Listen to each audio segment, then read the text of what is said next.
Eyre, Chapter 31st. My home, then, when I at last find a home, is a cottage, a little room with whitewashed walls and a sanded floor, containing 4 painted chairs and a table, a clock, a cupboard with 2 or 3 plates and dishes, and a set of tea things in delf. Above, a chamber of the same dimensions as the kitchen, with a deal bedstead and chest of drawers, small yet too large to be filled with my scanty wardrobe, though the kindness of my gentle and generous friends has increased that by a modest stock of such things as are necessary. It is evening. I have dismissed with the fee of an orange the little orphan who serves me as a handmaid. I am sitting alone on the earth. This morning the village school opened. I had 20 scholars, but 3 of the number can read, none write or cipher. Several knit, and a few sew a little. They speak with the broadest accent of the district. At present, they and I have a difficulty in understanding each other's language. Some of them are unmannered, rough, intractable, as well as ignorant, but others are docile, have a wish to learn, and evince a disposition that pleases me. I must not forget that these coarsely clad little pheasants are of flesh and blood, as good as the science of gentle genealogy, and that the germs of native excellence, refinement, intelligence, kind feeling, are as likely to exist in their hearts as in those of the best born. My duty will be to develop these germs. Surely I should find some happiness in discharging that office. Much enjoyment I do not expect in the life opening before me.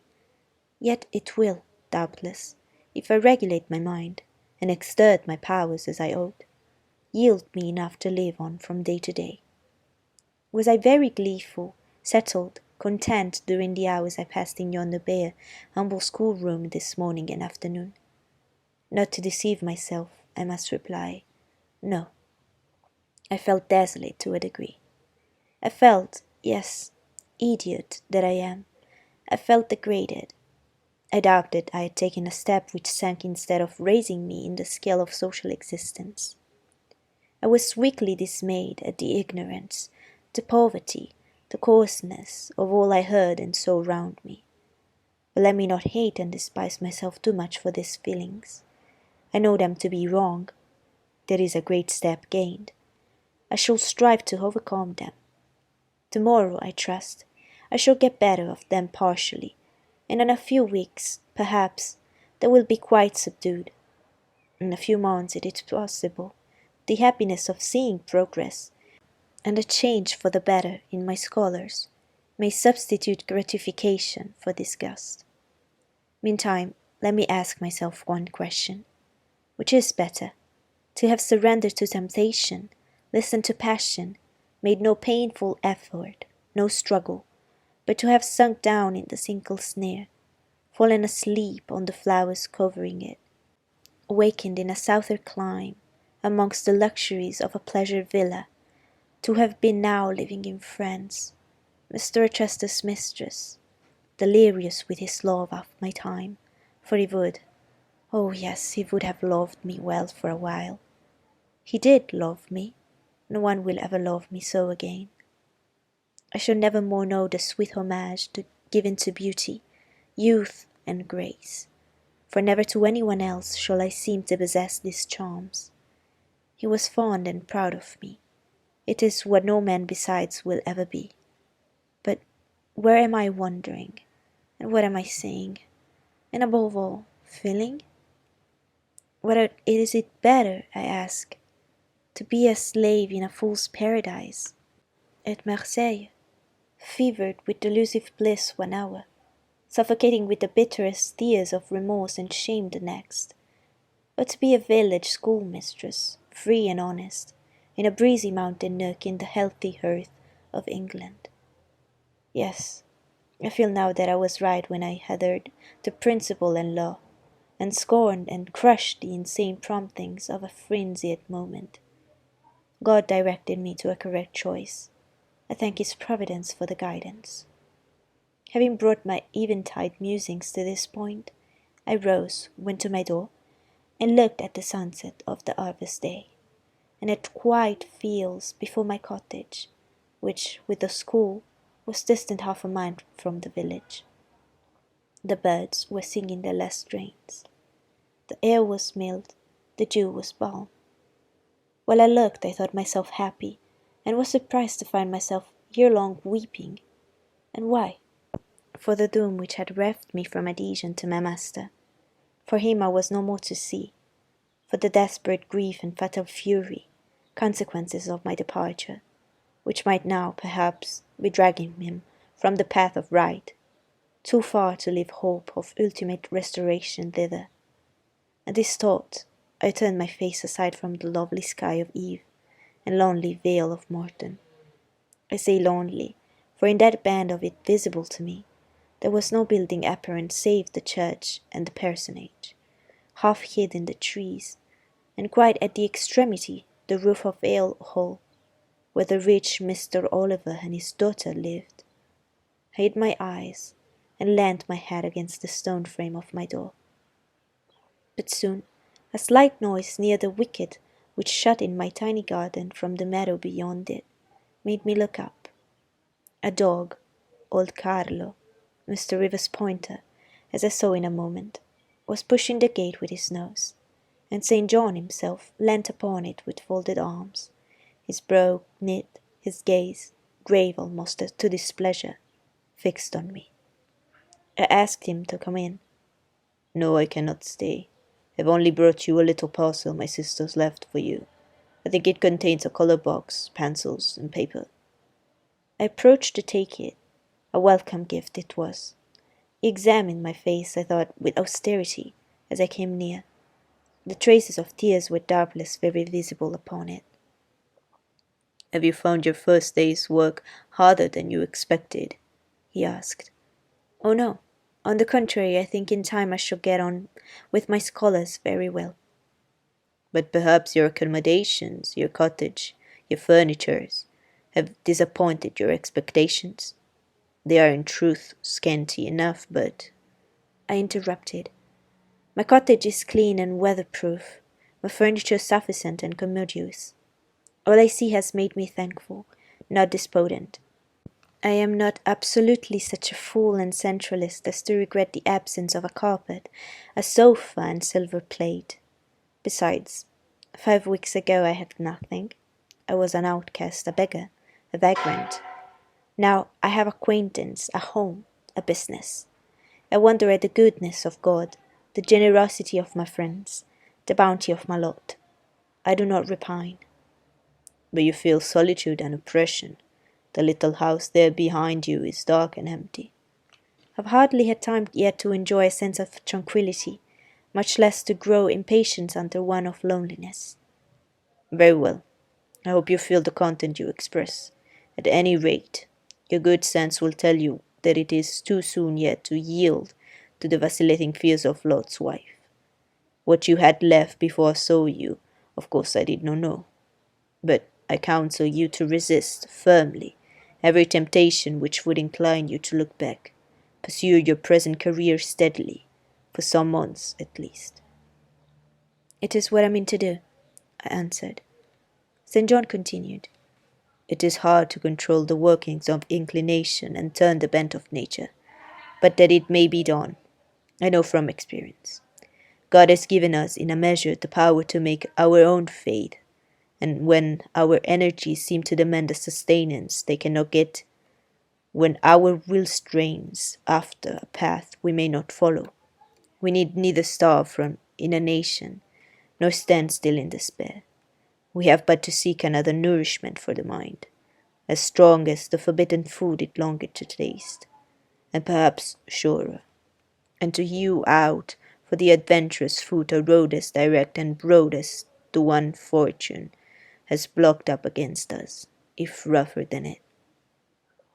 A year ago I was myself intensely miserable, because I thought I had made a mistake in entering the ministry. Its uniform duties worried me to death. I burned for the more active life of the world, for for the more exciting toils of a literary career, for the destiny of an artist, author, orator, anything rather than that of a priest. Yes, the hurt of a politician, of a soldier, of a votary of glory, a lover of renown, a luster after power, be it unto my curate surplice. I considered my life was so wretched it must be changed, or I must die. After a season of darkness and struggling, light broke and relief fell. My cramped existence all at once spread out to a plain without bounds. My powers heard a call from heaven to rise, gather their full strength, spread their wings, and mount beyond ken. God had an errand for me, to bear which afar, to deliver it well, skill and strength, courage and eloquence, the best qualifications of soldier, statesman, and orator, were all needed. For this all center in the good missionary. A missionary I resolved to be. From that moment my state of mind changed. The fetters dissolved and dropped from every faculty, leaving nothing of bondage but its galling soreness, which time only can heal.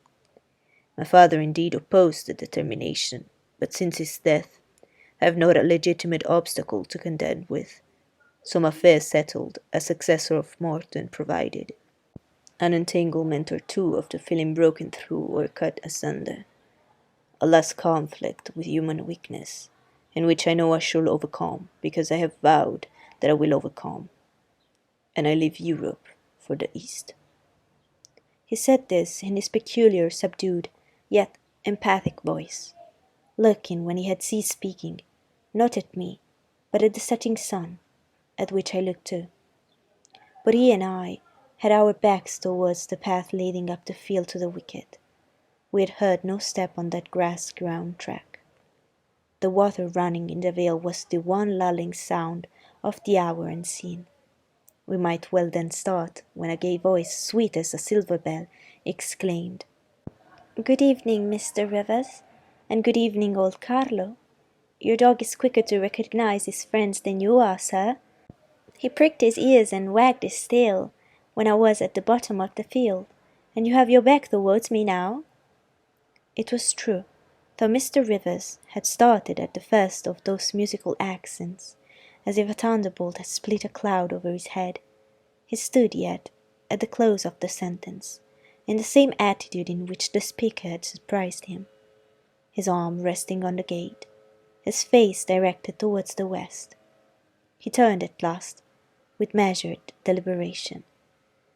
A vision, as it seemed to me, had risen at his side. There appeared within 3 feet of him a form clad in pure white, a youthful, graceful form, full, yet fine in contour, and when after bending to caress Carlo, it lifted up its head and threw back a long veil, there bloomed under his glance a face of perfect beauty. Perfect beauty is a strong expression, but I do not retrace or qualify it. As sweet features as ever the temperate clime of Albion moulded, as pure hues of rose and lily as ever her humid gales and vapory skies generated and screened, justified in this instance the term. No charm was wanting, no defect was perceptible. The young girl had regular and delicate lineaments, eyes shaped and coloured as we see them in lovely pictures, large and dark and full, the long and shadowy eyelash which encircled a fine eye with so soft a fascination, the penciled brow which gives such clearness, the white smooth forehead which adds such repose to the livelier beauties of tint and ray, the cheek, oval, fresh and smooth, the lips, fresh too, ruddy, healthy, sweetly formed, the even and gleaming teeth without flaw, the small dimpled chin, the ornament of rich plenteous tresses, all advantages, in short, which combined realized the ideal of beauty, were fully hers. I wonder, as I looked at this fair creature, I admire her with my whole heart. Nature had surely formed her in a partial mood, and forgetting her usual stinted stepmother dole of gifts, had endowed this, her darling, with a grand dame's bounty. What did St. John Rivers think of this earthly angel? I naturally asked myself that question as I saw him turn to her and look at her, and as naturally I sought the answer to the inquiry in his countenance. He had already withdrawn his eye from the Peri, and was looking at a humble tuft of daisies which grew by the wicket. "A lovely evening, but late for you to be out alone," he said, as he crushed the snowy heads of the closed flowers with his foot. "Oh, I only came home from S." She mentioned the name of a large town some 20 miles distant. "This afternoon. Papa told me you had opened your school, and that the new mistress was come, and so I put on my bonnet after tea, and ran up the valley to see her. This is she?" pointing to me. "It is," said St. John. "Do you think you shall like Morton?" she asked of me, with a direct and naive simplicity of tone and manner, pleasing, if childlike. "I hope I shall. I have many inducements to do so." "Did you find your scholars as attentive as you expected?" "Quite." "Do you like your house?" "Very much." "Have I furnished it nicely?" "Very nicely indeed." "And made a good choice of an attendance for you in Alice Wood?"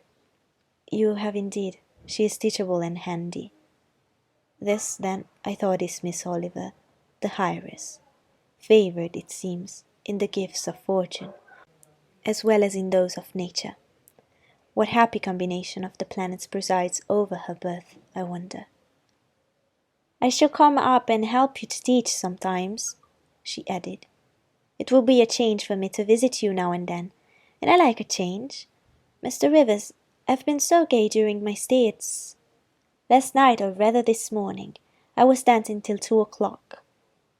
The regiment are stationed there since the riots, and the officers are the most agreeable men in the world. They put all our young knife grinders and scissors merchants to shame." It seemed to me that Mr. St. John's underlip protruded, and his upper lip curled a moment. His mouth certainly looked a good deal compressed, and the lower part of his face unusually stern and square, as the laughing girl gave him this information.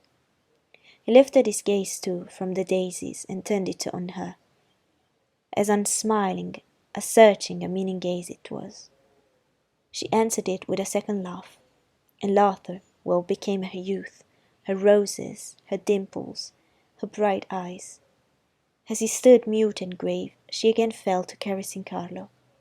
"Poor Carlo loves me," said she. "He is not stern and distant to his friends, and if he could speak he would not be silent." As she patted the dog's head, bending with native grace before his young and austere master, I saw a glow rise to that master's face.